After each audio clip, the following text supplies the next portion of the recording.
Okay, you guys, what is up? The King of Lightning is here today to Shingeki no Kyojin / Attack on Titan episode 19 review. That is 1-9. Now, this week's episode of Shingeki no Kyojin / Attack emphasis. I don't know why I'm doing that, but fuck it. / Attack on Titan. It's actually like a very simple episode, to be honest. It really is. Like when it comes to real time, it's just basically them on their horses, like, hey, ho, Silver, hooray! And like they're just on their horses and they get to the destination. Well, they didn't know what was going on exactly, but of course Levi, he had an idea because he has this connection with Commander Irvin, and basically it was like, okay, so we get past the destination, and then in comes Irvin. He fires, and like there's these barrels that have these like steel hooks attached to them, and then they kind of trap the female Titan, and it looks like they're gonna take her in. They're gonna, take her in, well, break her in. That's right there. So I mean, that's what it appears to be, and they understand. Levi understands that someone is inside that Titan because he's like, I just can't wait to see who's inside this Titan. So it's like they already know. It's like how. So these guys already made the assumption. Even though they didn't have any internal monologues that we saw, they already made the assumption. Both Levi and Commander Irvin, and I'm pretty sure other members of the Surrey Corps have made assumptions that this is a human inside a Titan. And he even says like they must be pissing themselves right now. And like what we see for the first time at the end of the episode is genuine fear on this female Titan's face. Like she is terrified, like, fuck, I got trapped. I got cocky. I got trapped. I was hauling ass. Pure form, Trackstar Productions over here. And then I straight up tunnel vision, focusing on apparently Eren, because she was reaching for, like, we see him. When we see her, she's like, yeah. Like she's reaching for Eren. And she had straight up tunnel vision. And then she didn't see what was going on in the corner. She had no peripheral vision going on. And then in comes Commander Irvin. And then the steel hooks penetrate her.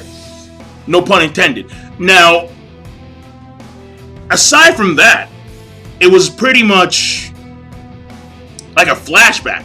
It was a flashback about Eren when he first joined up with the Levi Corps.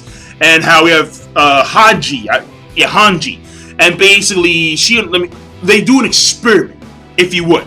They put him inside this dried up well, and then he has to go Titan, and then they're gonna try and because the whole point about this is to try to remove Eren from the nape of the back of the neck without killing him. Because using the original method to kill Titans, how they basically cut the back of their necks, and like they do it deep enough to where it actually like kills them. Because we all know that that's the only way to kill a Titan. However, Levi, he modded it up, where instead of making a horizontal cut, it's like a vertical cut, but it's like a oval shape. And then what that will do is that instead of actually killing Eren, in case he goes berserk or crazy in his Titan form, what that will do is that it will cut off his hands and his legs, but he will still be alive. And then his hands and legs can regrow because he has Titan blood flowing through him.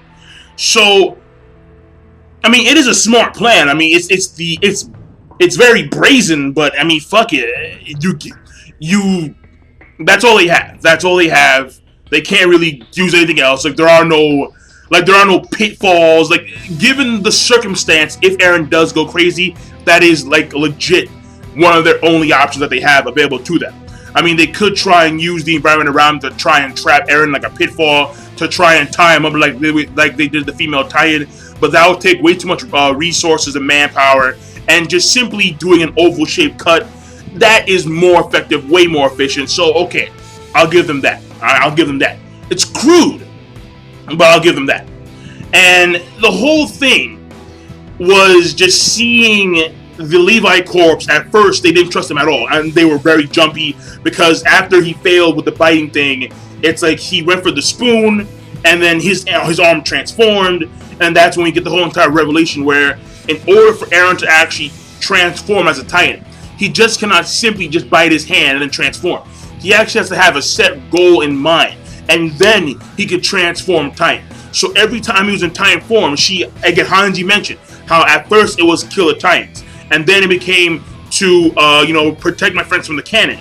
After that, it was grab the spoon. There has to be a specific task in mind for Eren to actually transform and utilize his Titan powers. So, of course, that's very crucial because he just can't go on at the whim. So Eren just can't be in the middle of sleep and then transform in a Titan form unless he's has a weird fucking dream. I have no idea. But that's what it appears to be.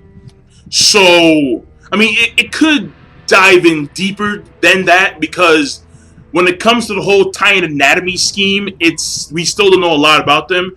I mean, in this episode, Hanji herself just found out that when you touch the flesh directly on the Titan, it's actually very hot. It's very, very, very hot. And how Eren, even though he was touching it, because his arm was actually, the flesh is a part of his body, but he himself wasn't hot.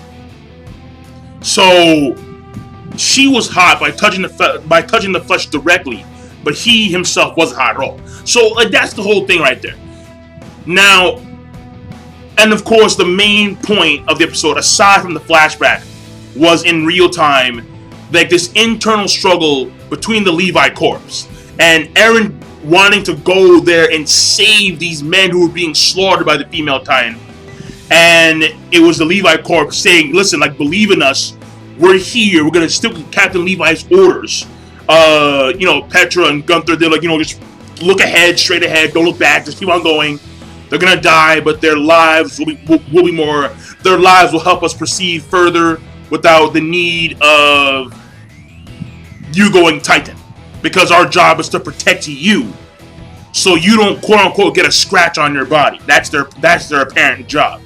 So, and it was the whole internal struggle, and that part to me, it seemed a little bit lackluster. I mean, even when they came out of flashback, and there's this epic, crazy, magnificent OST playing, and it makes you feel really elevated. But the problem is that it's but what occurred pre-hand before the flashback, it was eh.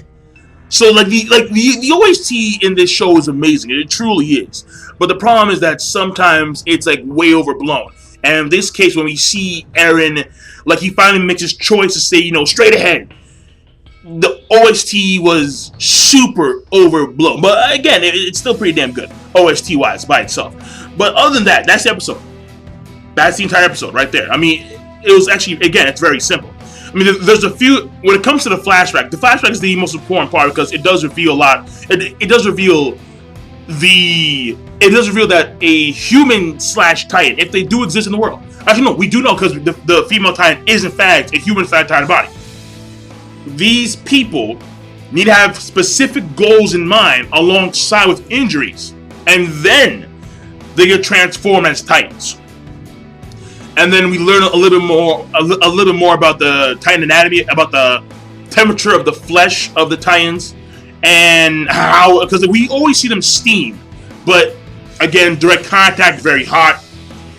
And to me personally, the whole faith thing and how believe in us, I mean, it's a mock Kamina thing from Gurren Lagann, It's don't believe in yourself, believe in me, believing in you, believing in yourself. It's a mock Kamina thing. It's believe in me, no, believe in us. It's no, believe in yourself. It's and Levi's no, he's a monster.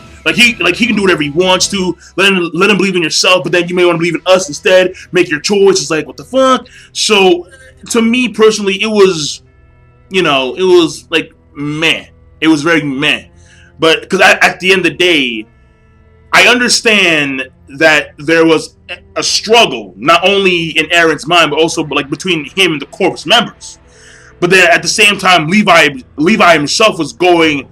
It appeared that he himself was going against the whims of his own Corps members. So it was what are you doing, Captain?